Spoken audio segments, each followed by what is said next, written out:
Visakha boat ప్రమాద ఘటనపై త్రిసభ్య కమిటీ ఏర్పాటైంది. ఆర్డీఓ, ఫిషరీస్ అధికారి, డీఎస్పీలతో 3 మెన్ కమిటీని వేసిన సర్కార్ బాధిత కుటుంబాలతో రాష్ట్ర మత్స్యశాఖ కమిషనర్ మాట్లాడారు. వేటకు వెళ్లేటప్పుడు సేఫ్టీ ఎక్విప్మెంట్స్ తప్పనిసరిగా ఉండాలని సూచించారు. కారే చిన్న ఆరోగ్యం నిలకడగా ఉందన్నారు. నేటితో సర్చింగ్ ఆపరేషన్ ముగుస్తుందంటున్న మత్స్యశాఖ కమిషనర్తో మా ప్రతినిధి చిరంజీవి ఫేస్ టు ఫేస్. సముద్రంలో గల్లంతైన మత్స్యకారుల ఆచూకీ ఇంకా తెలియలేదు. మొత్తంగా చూసుకుంటే ఇప్పటికీ 3వ రోజు ఈ రోజు సెర్చ్ ఆపరేషన్ కొనసాగుతుంది. మరి ఈ రోజు సాయంత్రం వరకు కూడా ఈ సెర్చ్ ఆపరేషన్ కొనసాగిన తర్వాత ఎటువంటి పరిణామాలు చోటు చేసుకుంటుంది ప్రస్తుతం మనతో మాట్లాడడానికి మత్స్యశాఖ కమిషనర్ ఉన్నారు. ఆయనతో మాట్లాడే ప్రయత్నం చేద్దాం. సార్, బాధిత కుటుంబాలకి ఎటువంటి హామీ ఇస్తున్నారు? వాళ్ళు 3 రోజుల నుంచి కూడా తమ వారి కోసం గాలింపు చర్యలు చేపడుతున్నప్పటికీ ఇంకా వెయిట్ చూస్తున్న పరిస్థితి. ఎటువంటి చర్యలు చేపడుతున్నారు బాబు? ఈ కుటుంబాలు నష్టపోయిన కుటుంబాలు సర్చింగ్ ఆపరేషన్స్ ఈరోజు 5 o'clock వరకు కంటిన్యూ అవుతుంది. సర్చ్ ఆపరేషన్ తర్వాత మనకు మిస్సింగ్ బాడీస్ కానీ మిస్సింగ్ పర్సన్స్ యొక్క లొకేషన్ కానీ వాళ్ళ నోటీస్ వస్తుందా లేదా అని తెలుస్తుంది. దాని తర్వాత వాళ్ళకి కావాల్సినటువంటి రిలీఫ్ ఆపరేషన్స్ అన్నీ కూడా ప్రభుత్వం నుంచి వచ్చే అన్ని సహాయాలు కూడా అందిస్తాము. అందుకే నేను ఇక్కడ వచ్చి కూర్చొని.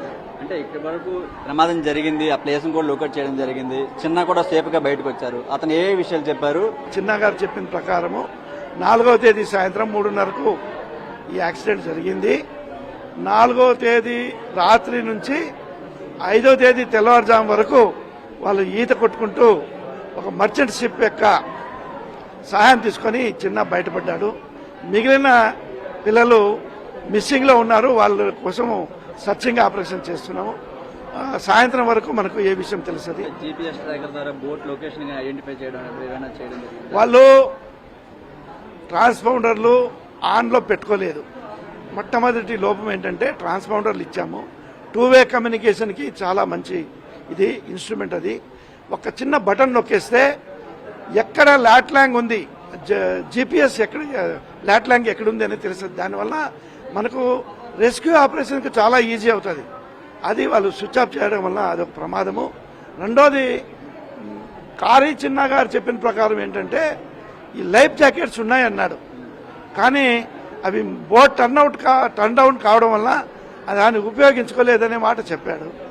అయితే ఇక్కడ ఒక చిన్న ఏంటంటే, ఎప్పుడైతే విపరీతమైన గాలి కానీ అలల తాకిడి వచ్చినప్పుడు వెంటనే లైఫ్ జాకెట్ ధరించి ఉంటే ఈ ప్రమాదం జరిగి ఉండేది కాదు.